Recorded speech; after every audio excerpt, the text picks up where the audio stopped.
Let's take a look inside some of my favorite books for Spanish 2 students. The first book I really enjoy because it has two versions inside the book. So one direction is present tense, and then you flip it over, you read it upside down, and it is past tense. That's really cool. Both sections have a glossary. This story is based in Costa Rica and has a lot to do with animal conservation, which is really interesting for the students to read. Plus, sneaky robo en la noche. It's a fun story. The second one is Me Perdí en Medellín.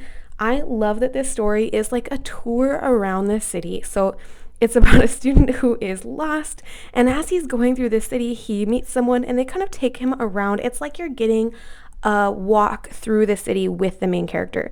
Como salir de la zona de amigos is, as you might imagine, a little bit dramatic, right? There's lots of drama. So if you have any students who are into kind of like the relationship, like twists and up and downs with interactions between other people, that one is so fun. I literally was laughing out loud as I read that book. The next two are kind of along the same lines in terms of like relationships and drama and what's going to happen and that sort of thing.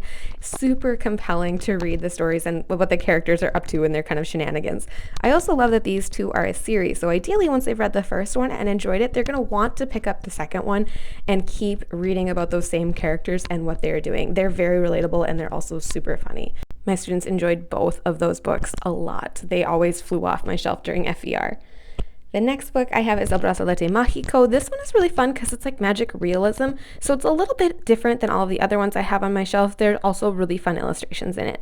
This next one is kind of a ghost story. If you're familiar with the legend El Sibon, this tells that story from the perspective of somebody who is visiting Venezuela, who hasn't experienced that before. Lots of fun pictures, but the ghost story aspect is super compelling.